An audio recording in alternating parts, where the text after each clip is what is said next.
Et alors, je vous demande maintenant de garder vos applaudissements pour nos trois intervenants. Christian Amirati, que j'ai vu tout à l'heure, Jean-Philippe Lacoste et Didier Peralta, que j'appelle à nous rejoindre sur scène.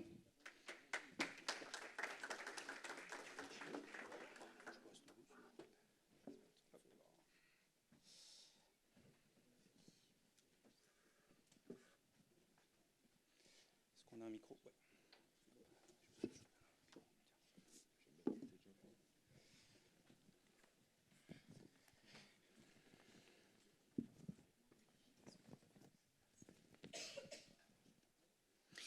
Alors pour tirer le fil de la présentation de Frédéric, peut-être on se disait à l'instant que les maires étaient effectivement en première ligne et commençait Christian Amirati, maire de Gignac-Lanert, une ville importante dans les Bouches-du-Rhône, à côté de Marseille. Les maires en première ligne, j'ai envie de dire,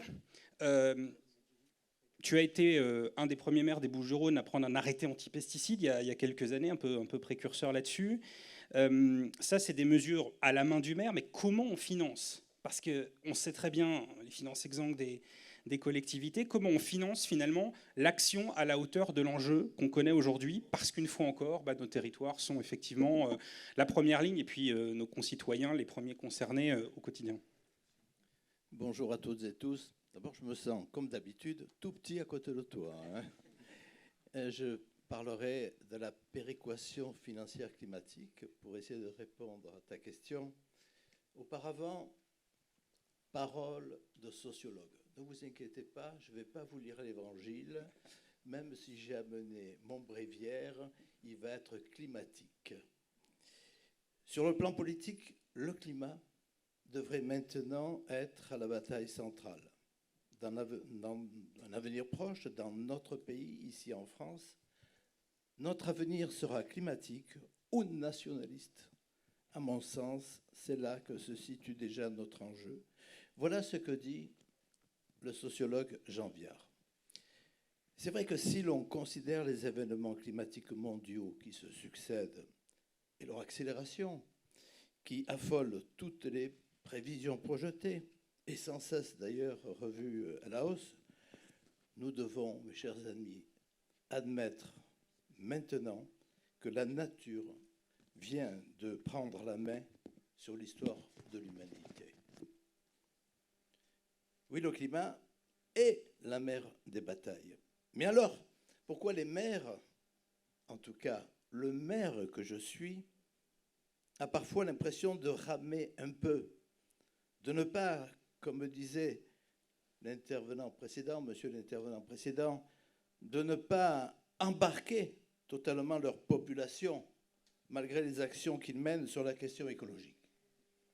Je soutiens cette idée que c'est peut-être parce que nous sommes d'abord, dans notre pays, dans nos communes, des gestionnaires de l'écologie et que nous ne portons pas suffisamment la bataille du sens, la bataille de l'espérance. Je pense effectivement qu'il faut mobiliser les citoyens sur le climat. Et je suis contre cette idée de planification que vous avez évoquée, monsieur, je le dis avec beaucoup de respect, pour l'immense travail que vous avez fait, vous-même et vos équipes. Mais il faut arrêter de partir de plans nationaux pour ensuite mobiliser et embarquer, comme vous l'avez indiqué, nos populations. Il faut retourner à l'entonnoir. Même si ces plans-là sont indispensables, parce qu'ils sont conceptualisés, réfléchis, mais politiquement, il faut retourner l'entonnoir.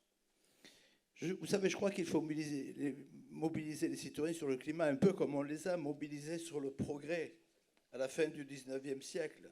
Parce qu'il ne faut jamais oublier que ce n'est pas seulement la planète qui est en danger, mais c'est l'humanité. Et qu'ainsi, cette mobilisation est impérative. Et dans votre plan, ça doit être le centre de tout. Ça doit partir de là. La mobilisation est toujours politique. Et ce combat, je pense, il doit être mené d'abord localement. Dans chaque commune où toutes les émissions de gaz à effet de serre, de pollution, doivent être recensées, exposées, afin d'être analysées avec objectivité et rigueur. En somme, établir un état de lieu climatique communal, c'est là le fondement d'un projet climatique municipal. Et c'est là ce qui doit faire sens et nous unir.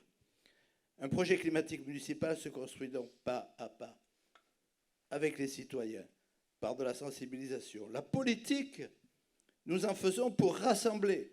Et le projet climatique est fait pour ça.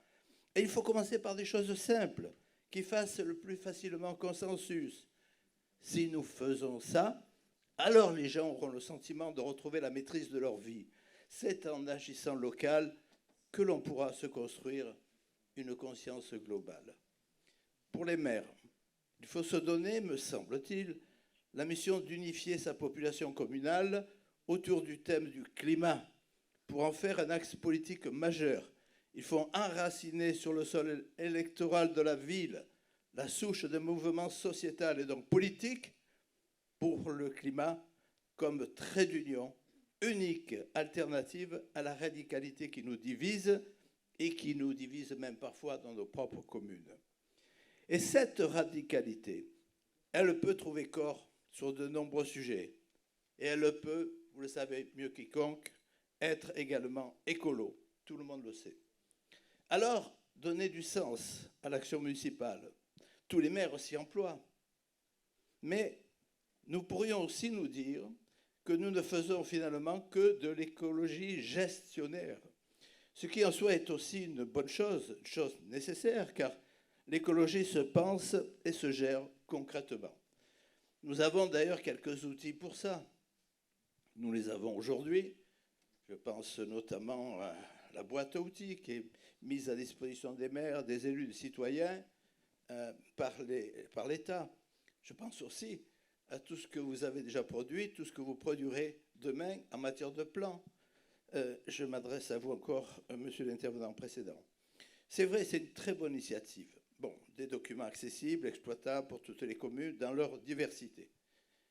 Tout ceci est indispensable, doit être mis en œuvre, mais demeure, à mon sens, de l'écologie gestionnaire qui n'embarque pas les populations et ne peut suffire à emporter l'adhésion du plus grand nombre. Nous devons aller plus loin et passer de l'écologie au climat. Alors certains pourront se dire, mais tout ça est lié, tout ça constitue un ensemble. Mais je fais volontairement le distinguo entre ce que j'appelle l'écologie gestionnaire et le climat. Parce que le climat est l'enjeu fondamental. Parce que des images terrifiantes du monde que nous voyons tous les jours dans notre poste de télévision, qui nous bouleversent profondément. Vous voyez bien que ces images qui sont envoyées tous les jours dans les foyers, on sent bien que c'est le climat qui est déjà dans tous les esprits et qui occupe une place politique majeure. Donner maintenant de l'espoir, montrer un chemin, une ligne politique qui rassemble, éclaire les esprits et les consciences est un impératif qui nous oblige. Ceci doit partir des territoires. Et la proximité dans les territoires, ce sont les communes. Vous le savez, les vieux clivages politiques disparaissent, les événements climatiques nous submergent, les rapports de force politiques et sociaux du début de l'ère industrielle n'ont plus de sens. À gauche comme à droite, les extrêmes ont enjambé nos repères historiques révolus, au communautarisme, au nationalisme, aux extrémismes. Notre commun, mes chers amis, doit désormais opposer et imposer le climatique. Alors, je vous parlerai bien de la commune de Gignac que j'administre, mais je doute que cela intéresse beaucoup de monde. Si, justement, c'est ça qui nous intéresse. Mais peut-être je voudrais, avant de rester sur le littoral méditerranéen, aller un peu sur le littoral normand, et je reviendrai vers toi dans un instant, parce que ton propos, au fond, c'est de dire le climat avant simplement l'écologie, et on voit bien le sujet climatique, tu l'as dit, et notamment cet été encore extrêmement prégnant, et inverser l'entonnoir. Alors toujours côté territorial, je me tourne vers Didier Peralta, qui est le maire de Gruchel-Vallas. j'allais dire le local de l'étape, on est plutôt ici en Normandie. Sur la question de la biodiversité, puisqu'on a le plaisir de t'accueillir aussi avec ta casquette de président de l'agence normande de la biodiversité, climat, biodiversité, on sent que ce sujet qui était peut-être un peu moins vu il y a quelques années, on a un grand nombre de gens ici qui ont porté la biodiversité fort, Yann le Premier, Christophe et tout un tas d'élus ici. La biodive est en train de revenir sur le devant de la scène et au fond, nos concitoyens, dans nos mairies, dans nos territoires, c'est ça qui vont en premier lieu. Et donc, on est aussi en première ligne sur ce sujet. Alors, comment toi, dans ta mairie et avec cette double casquette, tu arrives à mener de front ces deux enjeux absolument majeurs? Double, triple, quadruple. D'abord, bonjour à toutes et tous. Ça fait du bien d'être là. Ça fait du bien d'entendre les discours que j'ai entendus en ouverture. On se sent moins seul quand même, parce que ce qui a été présenté en tout début par Yann notamment, c'est ce que les maires, la grande majorité des maires ressentent. On est là pour défendre l'écologie, on est là pour défendre l'environnement, mais on ne se ressent pas du tout dans ce qui peut se dire du côté de ceux qui se disent les écologistes. Ça fait du bien d'entendre tout ce que j'entends depuis le début. Par contre, je ne suis pas d'accord. On n'est pas là pour être d'accord tous ensemble. Je pense sur tout ce que vous dites par rapport au climat, par rapport à l'écologie gestionnaire et tout ça, oui, je peux partager. Par contre, la territorialisation, le travail que vous faites, c'est indispensable. C'est indispensable. Je prends ma casquette, je parlerai du rôle du maire après. Mais en tant que vice-président de mon agglo en charge des transitions, on est obligé de s'appuyer sur notre PCAET. On est obligé de s'appuyer sur le PRTE. Et quand on parle à nos collègues vice-présidents et membres du bureau, conseillers communautaires, qui ne sont pas justement qui n'avaient pas la fibre écolo, c'est important de se rapporter à un plan national qui est ensuite décliné sur les territoires. Donc, continuez comme ça. Là, je ne suis pas d'accord avec vous. Mais j'ai le droit. Je dis que c'était indispensable. Je dis que c'était, mais pas suffisant pour embarquer les populations. Mais pour embarquer les populations, maintenant je parle comme maire. Pour embarquer les populations, il faut déjà être soi-même convaincu. Moi, ça fait 30 ans que je suis convaincu. Je suis presque aussi vieux qu'Hubert. Non, j'ai 2 mois de plus que lui. Mais voilà, on est dans la sphère politique depuis longtemps et on a vu l'évolution par rapport à la population. Moi, il y a 30 ans, que ce soit auprès de la population ou auprès de mes collègues maires, quand je parlais défense de l'environnement, on me disait « mais qu'est-ce que tu nous embêtes avec l'environnement? Ce qu'il faut, c'est trouver du boulot, il faut que les entreprises viennent. » Et je disais « mais attendez, tout est possible, ça c'est possible. » Et on a ramé quand même pendant un bout de temps. Et là maintenant, ça y est, c'est quelque chose qui mord. Quand on commence à avoir ce discours-là, les gens comprennent. Quand vous disiez, il y a 85%, je ne sais pas qui le disait, 85% de la population qui est favorable à tout ce qui se fait autour de l'écologie. Là, je reviens à mon rôle de maire. Malheureusement, c'est 85% qui disent, oui, il faut à tout prix lutter contre le réchauffement climatique, mais il ne faut pas que ça me gêne. Il faut que je puisse continuer à emmener mon gamin en voiture à l'école, quoi. Et ça c'est le rôle du maire est compliqué. Alors, comment ça peut se passer? Ça peut se passer déjà par une conviction personnelle qu'on transmet à nos collègues au sein du conseil municipal, en s'appuyant sur certaines choses dont je vais revenir après, si vous voulez. Ensuite, il faut persuader, essayer de persuader, ça d'accord, embarquer la population, ok. Mais malheureusement, on voit que c'est pas suffisant. Donc il faut réglementer. Il faut réglementer, dans le cadre de nos PLU par exemple, il faut interdire certaines choses et il faut forcer un petit peu les choses et puis faire respecter. Et ça, c'est le plus compliqué comme maire. C'est tellement facile de dire oui.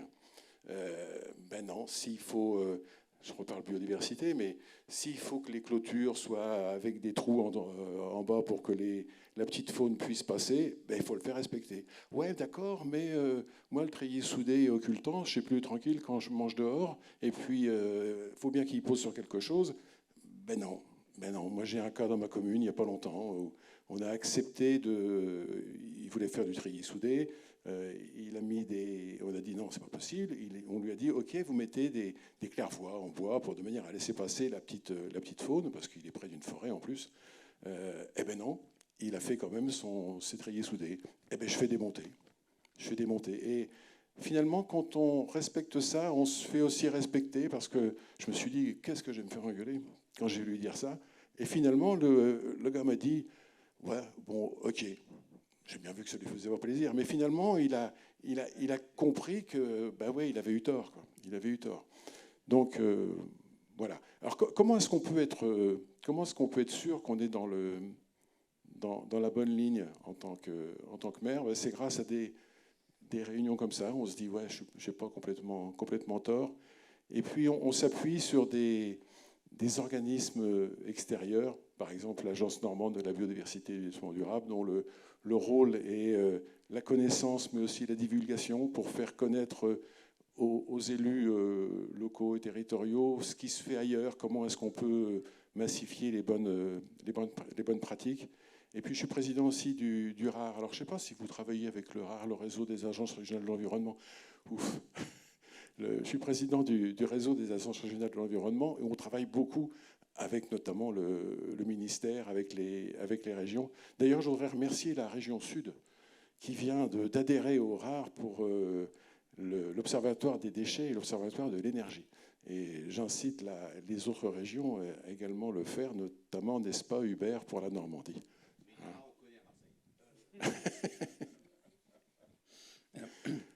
Voilà, excusez-moi, j'ai dévié un petit peu, mais voilà ce que je pouvais dire. Et donc, on peut s'appuyer sur ces structures-là pour se dire, ouais, c'est bien, on est dans le bon chemin, mais j'ai peur que persuader, essayer d'embarquer tout le monde, ça fait un bout de temps qu'on essaye, ça avance, mais il faut qu'on aille plus vite que ça, quoi. Moi, je pense qu'on ne peut pas faire autrement que de s'appuyer sur des plans territoriaux et sur de la réglementation pour faire respecter les choses. Alors, voilà. En parlant de... Et dans les actions, bien sûr, excuse-moi, juste, bien sûr, nous, dans les actions municipales, il faut qu'on incite les gens à le faire. C'est-à-dire qu'on est en train de monter un plan vélo, on est en train de monter ce qu'on appelait un taxi-rail qui soit électrique, utiliser les lignes SNCF. C'est-à-dire qu'on est là aussi pour investir, pour essayer d'embarquer les gens. On ne peut pas se contenter de dire vous avez qu'à. Non, il faut qu'on montre l'exemple et qu'on facilite la vie des gens en faveur de l'écologie. Alors, tu parlais d'écosystèmes fragiles. On est en Normandie, on était sur le rivage méditerranéen il y a quelques minutes. Écosystème fragile, réglementation. Alors, j'ai le plaisir qu'on ait avec nous aujourd'hui Jean-Philippe Lacoste, parce que tu es le président du réseau européen des littoraux, et on sait la place évidemment de la France et de sa grande façade maritime qui est à la fois un trésor et évidemment extrêmement fragile. Est-ce que tu travailles très étroitement, bien sûr, avec les maires, là encore, j'allais dire en première ligne de façade maritime. Peut-être peux-tu nous dire un mot à la fois du rôle de ce réseau européen, quelle coopération tu as avec les collègues ailleurs en Europe, et puis effectivement de cet écosystème qui est absolument primordial à protéger. Oui, merci. Bonjour à tous. Alors effectivement, le littoral est au cœur effectivement du sujet, parce que non seulement on a des sujets liés à la préservation de la biodiversité, mais aussi des sujets liés au risque, puisque le littoral va se trouver en première ligne effectivement des effets du changement climatique, avec un certain nombre de sujets qui sont très, très délicats à traiter. Alors, en une quarantaine d'années, j'ai fait un peu le calcul, j'ai dû côtoyer et travailler avec à peu près 1500 maires. Donc voilà, on a un petit point de vue sur le sujet. Alors, ces maires, ils sont effectivement alors, c'est à la fois la maille la plus fine de l'encadrement territorial. C'est celui qui est le plus en contact avec la population, avec à la fois les citoyens, les électeurs, les pollueurs, les amoureux de nature, etc. Et ils sont face à des injonctions contradictoires. Ils reçoivent effectivement un certain nombre d'obligations réglementaires qu'ils doivent traduire, et c'est eux qui sont à portée immédiate de revendications, d'engueulades, enfin, ou On a dit à portée de baffe. À portée de baffe, tout à fait, même si parfois ça prend des proportions totalement hors de propos, mais voilà. Et parfois, ces maires se trouvent démunis parce qu'ils n'ont pas forcément tous les outils d'explication pour traduire les orientations nationales, pour les traduire auprès de leur population. Alors, ce que j'ai constaté aussi en 40 ans, c'est que le rôle du maire a sensiblement évolué. On est parti, il y a quelques années, du maire qui était un notable, qui bénéficiait d'une autorité naturelle et grosso modo, en dehors des élections, ce que disait le maire, c'était parole d'évangile, à un retournement de situation où, a priori, ce que dit le maire est suspect. Il est suspect parce que soit il traduit quelque chose qui vient d'en haut, donc forcément biaisé ou délicat et ne prenant pas en compte la spécificité des territoires, ou alors il est de parti pris, ou alors parfois il n'a pas les éléments d'explication pour le traduire. Alors ces éléments d'explication, on essaye en tant que technicien donc, d'en fournir un certain nombre, mais je dois dire que ce qui a beaucoup changé aussi, c'est que même la parole scientifique est remise en question et vous avez toujours, alors pour faire 3 ou 4 réunions publiques par an, pour proposer des orientations, des projets, à la fois aux maires et les aider à les traduire à leur population, on s'aperçoit qu'il y a toujours 1 ou 2 individus qui disent « mais non, non, non, ce que vous me dites sur le changement climatique ou sur l'érosion du trait de côte ou autre, ça n'est pas vrai, je l'ai lu sur Internet ». Et ça, c'est quelque chose qui est relativement récent et l'autorité de la parole scientifique comme l'autorité de la parole politique et de la parole morale a beaucoup diminué. Ce qui place effectivement le maire dans une situation extrêmement délicate, d'autant qu'il a, ces derniers temps, perdu pas mal de ses prérogatives et de ses pouvoirs. Donc il est de plus en plus responsable vis-à-vis de sa population et il a de moins en moins les outils nécessaires. Alors Didier en a cité quelques-uns, il est encore sur les aspects d'urbanisme ou de choses comme ça. Mais dès que le sujet devient un peu complexe, et quand on essaye d'anticiper des mesures qui sont parfois, par exemple, sur le littoral, de recomposition spatiale, de déplacement d'activités ou de logement, on raisonne sur un temps qui est de l'ordre de 10 ou 15 ans d'élaboration des projets, de financement, d'accords, etc. Alors que je rappelle, ça représente au moins 2, sinon 3 mandats d'un maire. Donc il doit s'engager vis-à-vis de sa population, mettre en question son mandat. Alors même s'il est extrêmement convaincu du sujet, il est parfois dans une situation extrêmement délicate. Alors Inès, qui fait maître des horloges pour moi, et je l'en remercie, me fait déjà signe. Je sais justement que sur ce sujet qui est quand même absolument clé, on avait Éric Valin qui tout à l'heure me dit qu'il voulait intervenir. Alors, je ne sais pas si tu as un micro, tu veux le mien, Inès? Merci de me donner la parole. Je vais commencer par me présenter parce que ça va expliquer mes propos et ça va être un peu en écho avec tout ce que j'ai entendu, où j'ai eu maintes sujets de satisfaction. Je suis régionaliste depuis avril 69 et j'ai eu l'occasion, en termes d'expérience régionale, de faire partie d'une commission sociale de réforme de statut de la Corse. Je dis bien une parce que la chose a tendance à feuilletonner, comme on dit dans le langage journalistique. J'ai également été membre de la commission préparatoire du 11e plan sur réforme de l'État, décentralisation, mais surtout par rapport au sujet d'aujourd'hui, au Conseil économique et social en Normandie, j'ai conduit une délégation à Bruxelles préparatoire à une mise en place de la gestion intégrée des zones côtières. Et le sujet, je l'ai beaucoup approfondi quand j'ai été pendant 4 ans vice-président de la commission du littoral à la DATAR. Donc, je vais commencer par vous dire qu'il faut être honnête intellectuellement et que finalement, la planète, tout le monde s'en fiche. Elle tournait avant qu'on soit dessus, elle tournera encore quand on sera dedans. D'accord ? Alors, le problème, c'est de savoir dans quelle mesure on est apte à accepter une diminution de notre confort avec des contraintes acceptables.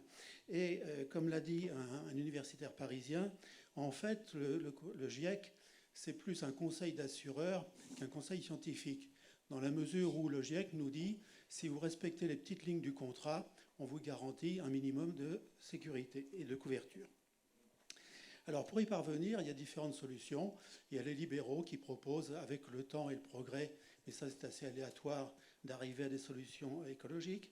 Il y a les Khmers verts, tout est dans la formule, j'en rajoute pas.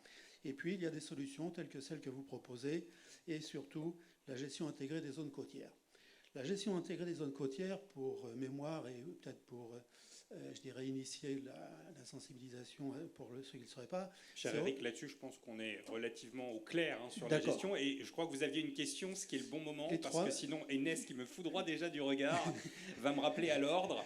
D'accord. Voilà. Alors la question à nos sur invités. la gestion intégrée des zones côtières, très, très bien, puisque vous êtes là. Il y a eu surtout le constat d'un échec du processus qui a l'avantage d'être justement conforme un peu aux idées européennes concernant la subsidiarité. On retrouve le régionaliste là, collé au territoire sur mesure, bien évidemment, toutes ces choses-là, mais aussi surtout par rapport à ce que disait tout à l'heure le maire de Gruchet, un de mes voisins d'ailleurs, de désamorcer les conflits d'usage avant qu'ils parviennent et autres, et de justement mobiliser les gens sur des consensus intérieurs au problème. Alors, c'est plus un souhait qu'une question, puisque vous êtes bien informé sur la solution. C'est qu'on arrive à convaincre, ou surtout à surmonter, à s'affranchir des contraintes, et puis faire en sorte que finalement, au-delà des programmes, on mette en tête de gondole la méthodologie, justement, de la gestion intégrée des zones côtières, avec un petit peu de mélange d'intelligence économique territoriale, et que ça soit en tête de gondole du programme du mouvement qui va se présenter en 2024, et puis surtout de la Normandie à titre expérimental, puisque nous avons un GIEC normand, c'est une compétence, et des savoir-faire techniques avec le syndicat mixte du littoral en Seine-Maritime, par exemple. Merci. Le message est très clair. Est-ce que nos amis normands, fins connaisseurs du sujet, veulent rapidement réagir? Et après, éventuellement, si Christian, tu as un mot de conclusion. Et puis, je voudrais pouvoir passer effectivement la parole à Frédéric aussi pour un mot de conclusion. Oui, c'est en route d'une certaine manière. Alors, je ne me prononcerai pas sur le programme politique de 2024, mais en tout cas, ça fait partie des concepts qui sont à l'ordre du jour et qu'il va falloir effectivement développer en prenant en considération qu'il n'y a pas que l'échelle régionale, il faut décliner aussi à l'échelle de chaque commune, puisque c'est souvent là que se nouent potentiellement les oppositions. Oui, nous sommes ici des mouvements politiques, nous pensons politique du jour au lendemain, nous avons une ambition politique, et ce que je pense profondément, c'est que, au vu des expériences qui sont derrière nous, et notamment des politiques insufflées par les gouvernements, nous avons compris maintenant que lorsque ça passe d'en haut et qu'on consulte ensuite les gens, on a des effets pervers, c'est-à-dire les gens ont l'impression de ne pas avoir été vraiment associés, même si on leur donne l'opportunité de dire, ben voilà, vous allez nous proposer des alternatives, on vous concerte, etc. Je vous assure, et vous l'avez vu, quand ça part d'en haut, ça ne marche pas. Ce qui ne veut pas dire quand même qu'il ne faut pas que les choses soient organisées, que la planification existe, que les propositions de planification n'existent pas. Ce n'est pas ça. Ce qu'il faut, c'est partir du cœur de notre pays. Le cœur de notre pays, ce sont nos territoires. Nos territoires, ce sont les communes.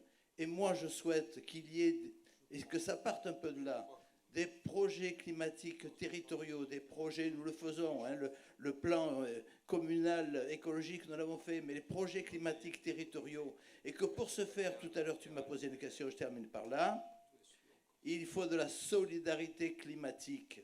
C'est quoi la solidarité climatique? Il y a des communes qui ne sont pas armées comme les autres pour aborder ces sujets-là. Il faut maintenant créer un système de péréquation climatique. Il ne s'agit pas d'aller lever de l'argent aux communes qui sont très riches et pour en donner à ceux qui sont très pauvres. Mais quand même, si on ne parle pas écologie et climat entre communes, et le maire que je suis ne peut que réclamer cette solidarité climatique ou écologique, si vous le préférez, vraiment pour que notre mouvement puisse être porté. J'entendais le climat, les gens s'en foutent. Je signale quand même que les jeunes, les familles, enfin les jeunes couples ne veulent plus faire d'enfants.